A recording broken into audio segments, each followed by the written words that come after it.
Hello, ladies and gentlemen. Today we're going to talk about the solve method. It's a problem-solving method. It's a way to break down your problems into pieces so that you can understand and figure them out and solve them. So, first step is S. That stands for sketching. So I drew a sketch. We're going to look at how much force this scale is weighing. Here's a scale, a bucket of water on top of it. There's a stand, and on a string is a crown lowered into the bucket of water. So that's your sketch. And we have the tension on the string, and what is the force on the scale? And we don't know either one. Those are what are called our unknown variables. We don't know either one. So let's get to our what we do know. So, mass of gold. The gold crown is 1 kilogram. That's a given. Density of gold. You can look it up on the internet, or might be given to you by your instructor. Either one. Acceleration due to gravity. Same thing. Look it up on the internet, or it's given by your instructor. These are our knowns. This is part of the organize step. So sketching, organizing. Assign a variable name, the value up here equal. From now on, we're going to use the name. We're not going to use the value. We're not going to use numbers. So MAU, mass of the gold crown. AU is gold. Pick symbols that are meaningful for you, and subscript them. The Greek letter rho is the conventional symbol for density, and of course AU is for gold. This little g is the conventional symbol for the acceleration due to gravity.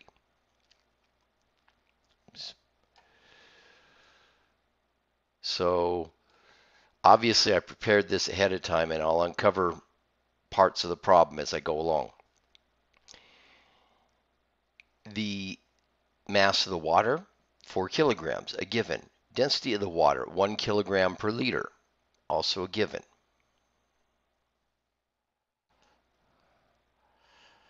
Now, the organize step. We just finished up the organize step, and that is listing your knowns and unknowns.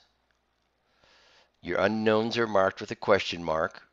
Your knowns have a value assigned. This is what we know about the problem.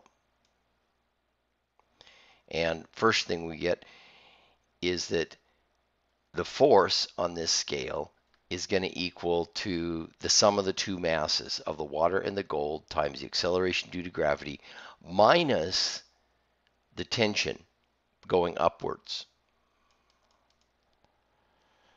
So finding the tension is going to be an important part. Okay. Now we calculate a few things. One of them is without the string. If the crown is just resting at the bottom of a pool of this bucket of water, then what is the force? Well, that's just the mass of the two together times g, which is 49 newtons. It's always a good idea to make sense of a problem to do this. Look at the extreme cases. So without the crown, you just pull the crown out altogether. How much should it weigh? 39.2 newtons, mass of the water times acceleration due to gravity. Now,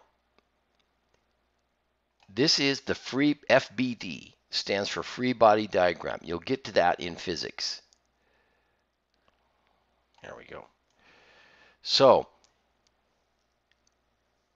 on the bucket, you have this going on. Gravity is pulling down with this force. The scale is pushing up with F, and the string is pulling up with T. So this is the free body diagram, and this proves this equation right over here. You take the force the two have to be equal and opposite. Excuse me, it doesn't prove that equation.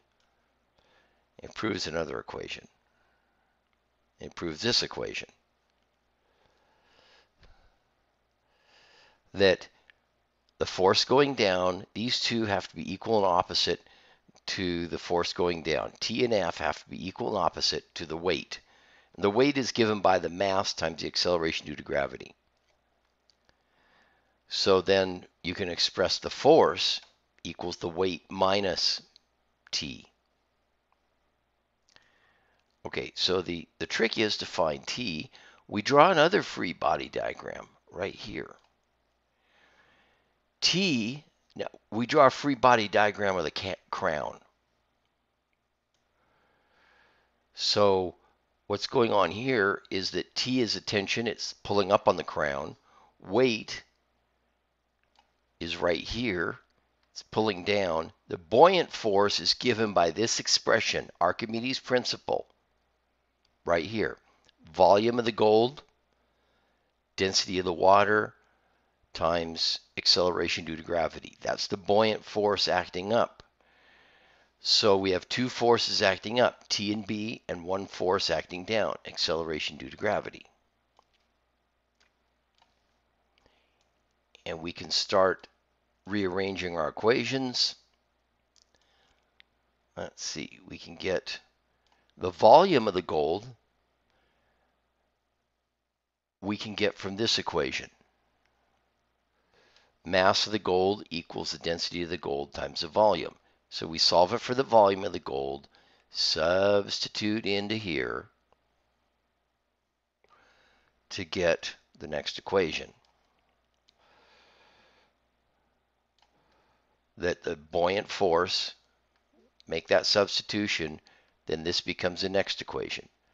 The buoyant force equals the mass of the gold times the acceleration due to gravity times the ratio of the two densities, density of water divided by density of gold. Now that we know this, we can make another substitution right up here.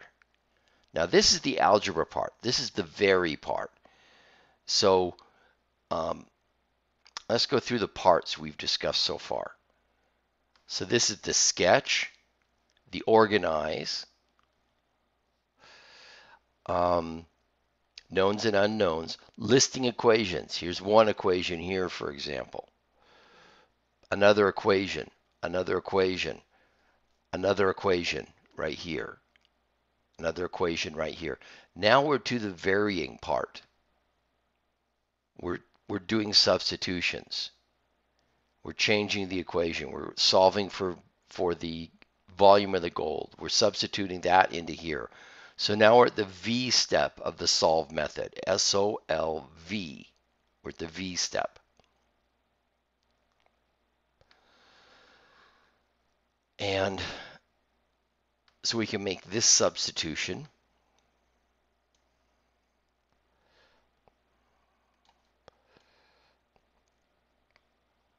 To get T. Make the substitution here, and we get this expression for T.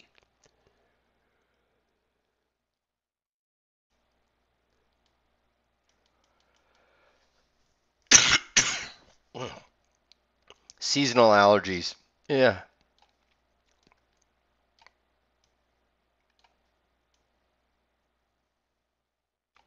We're almost done.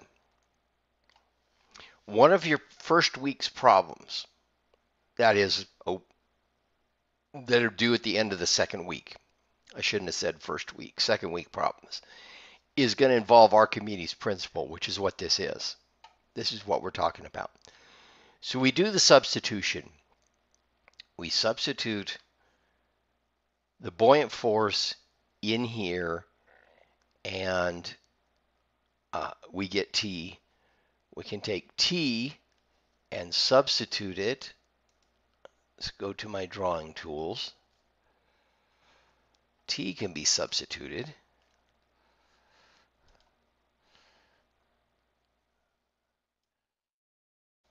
Okay, Excel is acting a little slow. Right there.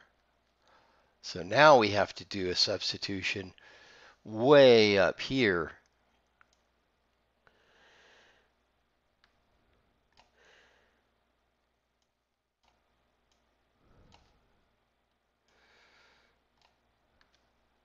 There we go. So now t has a long way to go way up to that equation. We make the substitution, rearrange things, and we get this. Mass of the gold times acceleration due to gravity cancels. And ooh, I made a mistake in my equation. Let me get the eraser.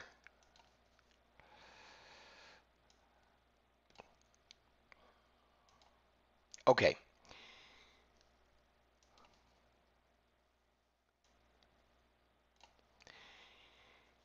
So it's the total weight minus the tension gives you the force.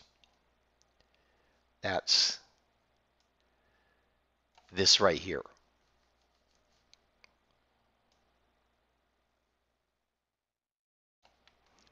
We take the tension. We make the substitution, which is also just right straight down.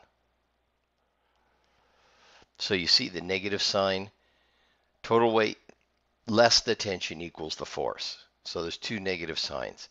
Now you can see that this m mass of the gold times g cancels this mass of the gold times g, which is this -1 thing. And I'll just say it instead of changing the sign from a plus sign to a negative sign.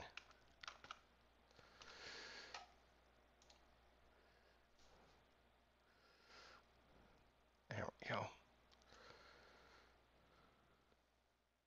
Pull it down to expose the final step. And it's just, there we go.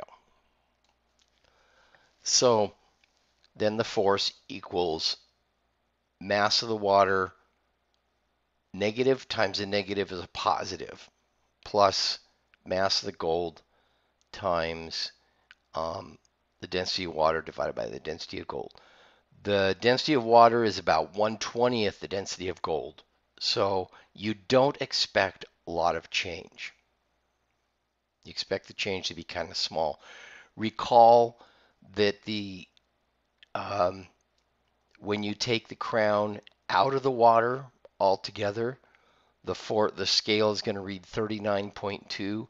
You hang it on a string in the water, it'll read half a Newton higher.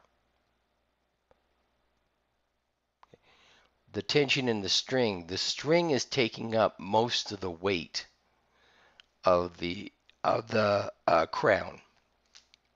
And there's only a little bit of buoyant force.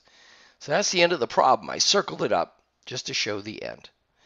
And with that, let's go ahead and stop it. That is the solve method.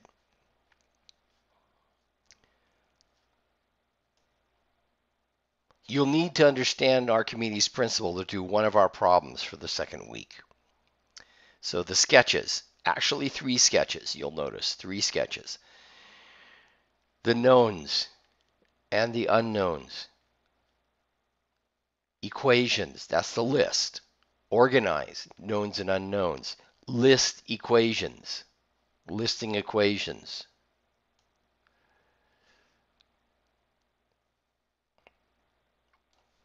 List equation, list equation, list equation. Vary. Do your algebra. Make the algebraic substitutions. And then finally evaluate. Crunch your numbers. Does it make sense? Remember, here's 39.2 here. The crown does not displace much water, so the buoyant force is not going to displace much. It's like a crown in air. You put it on the scale and a crown in vacuum. There's not going to be much difference. Well, water has a much lower density than gold, so not going to be much difference. If it was in mercury, there might be a difference. Okay, ladies and gentlemen, that concludes the solve method. It concludes this problem also. Use the solve method always for all the work you do. That's what we mean by showing your work, is to show it systematically how you arrive at your answers. Getting an answer alone is not enough. You got to show how you got it. And this is the way to show it. Okay? With that, I'm signing off for now.